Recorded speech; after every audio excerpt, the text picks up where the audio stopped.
اے نبی آپ بتا دیجئے سب سے زیادہ خسارے میں اور سب سے زیادہ گھاٹے میں اور سب سے زیادہ لاس میں کون لوگ ہوں گے؟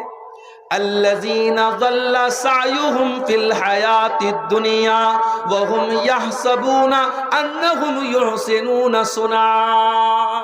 سب سے زیادہ گھاٹے میں وہ لوگ ہوں گے جو نماز بھی پڑھ رہے ہیں، جو قرآن بھی پڑھ رہے ہیں، جو روزہ بھی رکھ رہے ہیں، جو دان خیرات بھی کر رہے ہیں، جو زکوٰۃ بھی دے رہے ہیں، جو رمضان میں عمرہ بھی کر رہے ہیں، جو حج بھی کر رہے ہیں، جو بہت ساری نیکیوں کو اپنے اکاؤنٹ میں ڈال رہے ہیں، مگر جب قیامت کے دن جائیں گے ان کا اکاؤنٹ زیرو ہوگا، ان کا نیکیوں کا اکاؤنٹ خالی ہوگا۔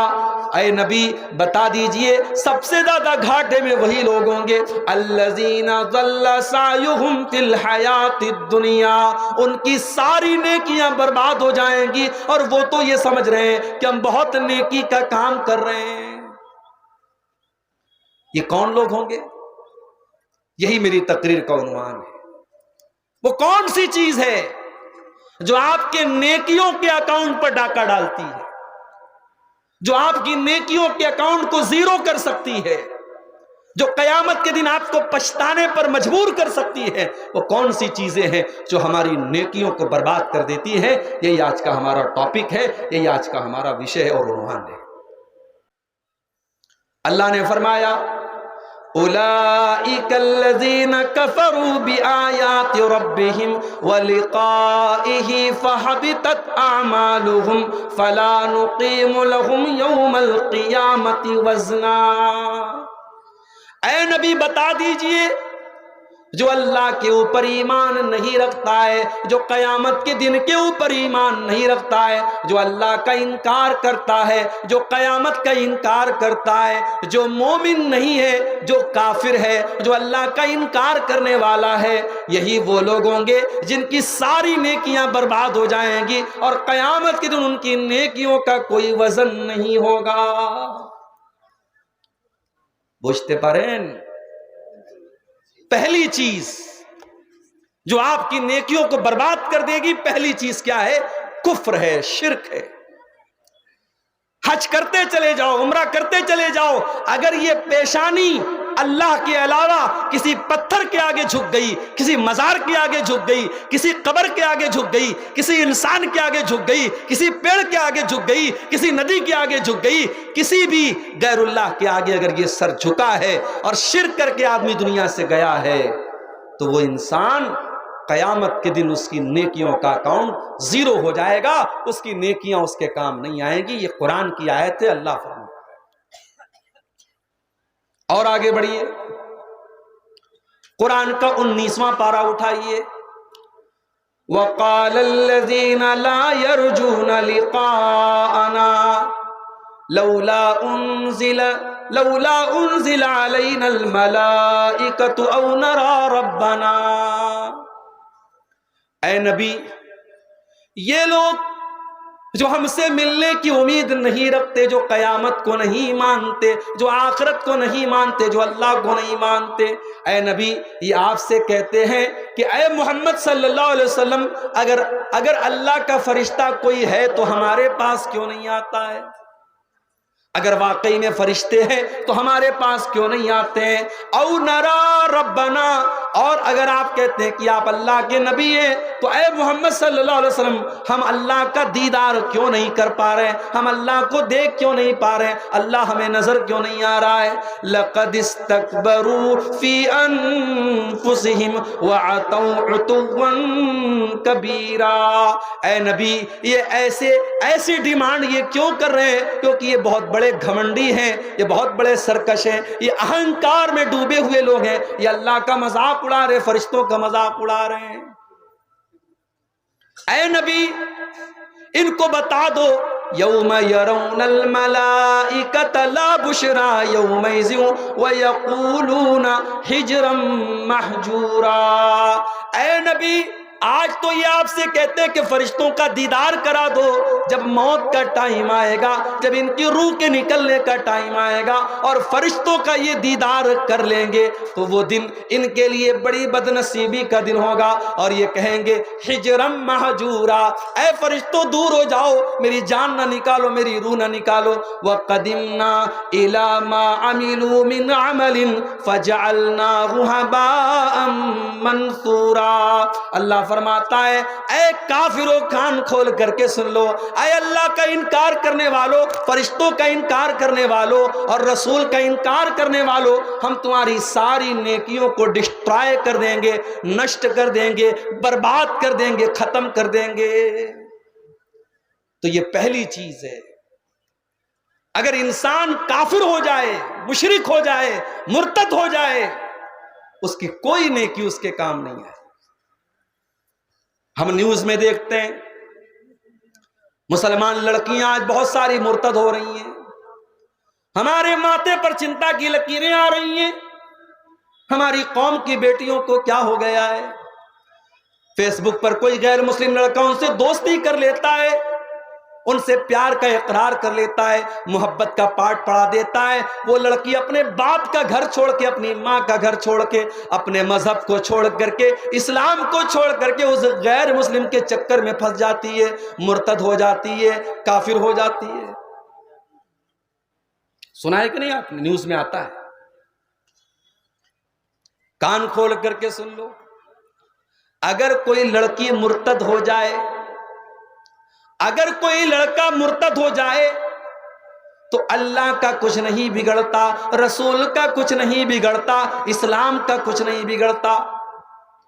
اللہ قرآن کے دوسرے پارے میں فرماتا ہے وَلَا يَزَالُونَ يُقَاتِلُونَكُمْ حَتَّى يَرُدُّوكُمْ عَنْ دِينِكُمْ إِنِ اسْتَطَاعُوا۔ اے میرے نبی، ان کافروں کا، ان اللہ کے دشمنوں کا ایک ہی مقصد ہے، یہ تم کو دین سے پھیرنا چاہتے ہیں، یہ تم کو مرتد کرنا چاہتے ہیں، یہ تم کو دین سے دور کرنا چاہتے ہیں۔ وَمَنْ يَرْتَدِدْ مِنْكُمْ عَنْ دِينِهِ فَيَمُتْ وَهُوَ كَافِرٌ فَأُولَئِكَ حَبِطَتْ اعمالہم فی الدنیا والآخرہ۔ اے نبی، جو مرتد ہو جائے، جو اسلام کو چھوڑ کر کے کوئی اور دھرم سویکار کر لے، کسی اور مذہب میں داخل ہو جائے اور اسی حالت میں مر جائے، اس کی ساری نیکیاں برباد ہو جائیں گی۔ وَأُولَئِكَ أَصْحَابُ النَّارِ هُمْ فِيهَا خَالِدُونَ، اور وہ ہمیشہ ہمیش کے لیے جہنم میں چلا جائے گا۔ مرتد کا ٹھکانہ جہنم ہے۔ جو مرتد ہو جائے گا وہ دنیا میں بھی ذلیل ہوگا اور آخرت میں بھی ذلیل ہوگا۔ تو یہ پہلی چیز یاد رکھو میرے بھائی، شرک کر دیا، اللہ کا انکار کر دیا، نبی کا انکار کر دیا، تقدیر کا انکار کر دیا، فرشتوں کا انکار کر دیا، اللہ کی کتابوں کا انکار کر دیا تو کافر ہو جائے گا انسان، اور کافر کی کوئی نیکی اللہ کے یہاں کام آنے والی نہیں۔ اللہ قرآن میں 18 نبیوں کا ذکر فرماتا ہے، آدم علیہ السلام، نوح علیہ السلام، ابراہیم علیہ السلام، عیسیٰ علیہ السلام، موسیٰ علیہ السلام، زکریا علیہ السلام، یحییٰ علیہ السلام، ایوب علیہ السلام، یونس علیہ السلام، لوط علیہ السلام۔ اللہ 18 نبیوں کا تذکرہ فرما کے کہتا ہے وَلَوْ أَشْرَكُوا لَحَبِطَ عَنْهُمْ مَا كَانُوا يَعْمَلُونَ۔ ہمارے ان 18 نبیوں نے بھی اگر شرک کیا ہوتا، ان کی ساری نیکیاں برباد ہو جاتی، ان کے سارے عمل برباد ہو جاتے۔ اللہ کیا مشرک کی کوئی نیکی قبول ہونے والی نہیں ہے۔ ابھی ہمارے اتر پردیش سے ایک نیوز آئی ہے، لکھنؤ سے 300 مسلمان ایودھیا کا سفر کرتے ہیں اور شری رام چندر جی کی جو مورتی استھاپت ہوئی ابھی حال ہی میں ہمارے پرائم منسٹر صاحب نے کی ہے، اس مندر کی زیارت کرنے کے لیے 300 مسلمان لکھنؤ سے چل کر کے ایودھیا جاتے ہیں۔ میڈیا ان کو بہت سمان دیتا ہے کہ صاحب یہ مسلمان، معاف کیجئے گا میرے،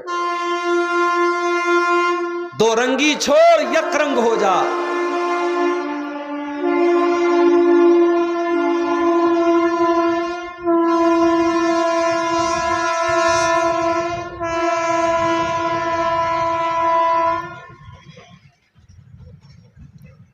رنگی چھوڑ یک رنگ ہو جا، سراسر موم ہو یا سنگ ہو جا۔ آپ اگر یہ چاہتے ہیں کہ آپ لا الہ الا اللہ بھی پڑھتے رہے، اللہ اکبر بھی پڑھتے رہیں، اور پتھر کے بتوں کے آگے آپ سجدہ بھی کریں، غیر اللہ کے آگے آپ سر بھی جھکائیں، اور غیر اللہ کے نام کے نعرے بھی لگائیں، اللہ بھی خوش، شیطان بھی خوش، رام بھی خوش، رحمان بھی خوش، یہ نہیں ہو سکتا میرے، یہ نہیں ہو سکتا۔ توحید، ہمارے دین کی پہچان توحید ہے۔ ہم لا الہ الا اللہ جب پڑھتے ہیں، ہم اقرار کرتے ہیں کہ اللہ ہی ہمارا معبود ہے، اور ہم انکار کرتے ہیں کہ اللہ کے سوا کوئی پوجیہ نہیں ہے، کوئی اپاسنا کے لائق نہیں ہے، کوئی عبادت کے لائق نہیں۔ اور یہ الگ بات ہے، ہمارے ہندو بھائیوں کو بھی غلط پٹی پڑھائی گئی ہے، ورنہ ان کے دھارمک گرنتھوں میں بھی یہی کہا گیا ہے، ایکم برہمادتیہ ناستی نینا ناستی ناستی کنچن، اللہ ایک ہے، برہما ایک ہے، دوسرا نہیں ہے، بالکل بھی نہیں ہے، کداپی نہیں ہے، ہرگز نہیں ہے۔ توحید تو ان کے مذہب میں بھی ہے۔ ڈاکٹر ذاکر نائک صاحب کی ایک کتاب ہے، انگلش میں اور ہندی میں، بنگلہ میں بھی آپ کو مل جائے گی، سملیرٹیز بٹوین ہندوازم اینڈ اسلام۔ اسلام اور ہندوازم کے بیچ میں کون کون سی چیزیں سملر ہیں، کامن ہیں، اس کو جا کے آپ پڑھ لیجئے، پورے حوالے آپ کو مل جائیں گے کہ توحید کا جو تصور اسلام پیش کرتا ہے وہ ہندو دھرم کے اندر بھی موجود ہے۔ مورتی پوجا اور بتوں کی پوجا کا تصور ہندو مذہب میں بعد میں آیا ہے۔ شری رام چندر جی ہمارے نزدیک بہت نیک انسان تھے، اپنے دور کے بہت اچھے راجا تھے، مریادہ پروشوتم ان کو کہا جاتا ہے۔ ہم ان کو ایک اچھا انسان مانتے ہیں، ہم ان کو معبود نہیں مان سکتے، ہم ان کو رب نہیں مان سکتے۔ کیوں؟ کیونکہ ہم جس کو رب مانتے ہیں اس کا کرائٹیریا یہ ہے، قل هو اللہ احد اللہ الصمد لم یلد ولم یولد ولم یکن لہ کفوا احد۔ اللہ ایک ہے، اللہ بے نیاز ہے، اللہ کسی کا بیٹا نہیں ہے، اللہ کا کوئی بیٹا نہیں ہے، اور اللہ کے برابر کوئی نہیں۔ وہ رب نہیں ہو سکتا جس کی بیوی کا کوئی اپہرن کر کے لے کے چلا جائے، وہ رب نہیں ہو سکتا جس کو 14 سال ونواس کرنا پڑے، وہ رب نہیں ہو سکتا، وہ معبود نہیں ہو سکتا۔ اسلام کا تصور نہیں ہے میرے بھائی، اسلام کا یہ کانسیپٹ نہیں ہے۔ اب جن مسلمانوں نے یہ کام کیا ہے وہ جانے اور ان کے اعمال جانے۔ میرا رب قرآن میں کہتا ہے کہ تم توحید پر اگر آئے ہو، اسلام پر اگر آئے ہو تو اسی پر قائم رہنا، شرک کے قریب مت جانا۔ دیکھ لو ہمارے 18 نبیوں کی بات کرتا ہے اللہ، اگر انہوں نے بھی شرک کیا ہوتا تو ان کی نیکیاں برباد ہو جاتی۔ تو یہ پہلی چیز نوٹ کر لیجئے، شرک نہیں کرنا ہے، کفر نہیں کرنا ہے، اور اس کو ہلکے میں مت لینا۔ پاکڑ کا مسلمان اور یہ جو بیلٹ ہے آپ کا، جہاں اہل حدیثوں کی ایک بڑی تعداد ہے، آپ اس غلط فہمی میں مت رہنا کہ صاحب ہم تو اہل حدیث ہیں، ہمارے یہاں مزاروں پر سجدہ نہیں ہوتا، ہم قبروں پر سجدہ نہیں کرتے، ہمارے یہاں شرک نہیں ہوتا۔ آنے والا دور بہت نازک ہے میرے بھائی۔ سنتھال پرگنہ کے یہ جو ہمارے اہل حدیث مسلمان ہیں، یہ سوچ لیں اور تصور کر لیں، آگے آنے والے 20 سالوں میں حالات بڑے نازک ہوں گے۔ ہمیں اپنی آنے والی نسلوں کا ایمان بچانا ہے، اپنے بچوں کو توحید سکھانا ہے، اپنی بیٹیوں کو توحید سکھانا ہے۔ نہیں اگر آپ نے سکھایا تو نبی کی وہ حدیث اپنے سامنے رکھیے۔ اللہ کے نبی فرماتے ہیں، بادروا بالاعمال فتنا كقطع الليل المسلم يصبح الرجل مؤمنا ويمسي كافرا ويمسي مؤمنا ويصبح کافرا یبیع دینہ بعرض من الدنیا۔ اللہ کے نبی فرماتے ہیں، او لوگو جلدی سے نیک عمل کر لو، جلدی سے اچھے اچھے کام کر لو، فتنوں کا دور آنے والا ہے۔ قیامت کے پہلے کیسا دور آنے والا ہے، صبح کو ایک انسان مومن ہوگا اور شام ہوتے ہوتے کافر ہو جائے گا، اور شام کو مومن ہوگا اور صبح ہوتے ہوتے کافر ہو جائے گا، اور انسان اپنے دین کا سودا کر لے گا، چند سکوں کے بدلے میں اپنے دین کو بیچ دے گا۔ ابھی آپ نے دیکھا ہوگا ایودھیا کے اندر جو پروگرام ہوا تھا، اس میں ایک لمبی داڑھی والے مولانا صاحب بھی تشریف فرماتے، دیکھا تھا آپ نے ویڈیو میں؟ ایک امام صاحب ہے، وہ مولوی صاحب ہیں، وہ بھی اس پروگرام میں گئے تھے، اور ان کو جو ہے بڑی عزت ملتی ہے ہماری حکومتوں کی نظر میں، اور جو ہے اسلام دشمن طاقتوں کی نظر میں ان کا بڑا اونچا مقام ہے۔ میرے بھائیوں، ایسے علماء سونے جو لمبی داڑیاں بھی رکھے ہیں اور ماتھے پر سجدے کا نشان بھی ہے، لیکن وہ چند ٹکوں کے بدلے میں اور چند سکوں کے بدلے میں ایمان اور اسلام کا سودا کرتے ہیں، ایسے مولویوں اور ایسے علماء کی وجہ سے بھی آج اسلام بدنام ہو۔ مجھے تو اس غریب مسلمان کا جب میں نے انٹرویو دیکھا، ایودھیا کی رام مندر کے پیچھے اس کا مکان ہے اور وہ قریشی ہے، اور نام مجھے یاد نہیں آ رہا ہے، اس بوڑھے چچا کا انٹرویو آپ دیکھ لیجئے، یوٹیوب پر آپ کو مل جائے گا۔ جب رپورٹر نے اس سے پوچھا کہ فلاں صاحب کو تو نمنترن ملا ہے اور وہ بھی گئے تھے وہاں پہ رام مندر کے پروگرام میں، تو چچا نے کیا جواب دیا؟ انہوں نے کہا بھی باپ زندگی میں ایک ہی ہوتا ہے، باپ دو نہیں ہو سکتے۔ انہوں نے کہا ہم اپنے باپ کو باپ کہہ سکتے ہیں، ہم کسی اور کے باپ کو باپ نہیں مانتے، یہ ہماری غیرت گوارا نہیں کرتی ہے۔ اور انہوں نے صاف کہا کہ بھائی ہم نے تو یہاں پہ ہمیشہ بھائی چارے کے ساتھ ہم رہے ہیں، لیکن آج جو ہو رہا ہے ٹھیک ہے، ہم بھائی قانون اور عدالت کی بات ہے، ہم اس پر کوئی لب کشائی نہیں کر سکتے۔ بڑا معقول انہوں نے انٹرویو دیا تھا، آپ یوٹیوب پر جا کے دیکھ لیں۔ ہم اس چچا کی غیرت کو سلام کرتے ہیں، ان کے جذبے کو سلام کرتے ہیں۔ میرے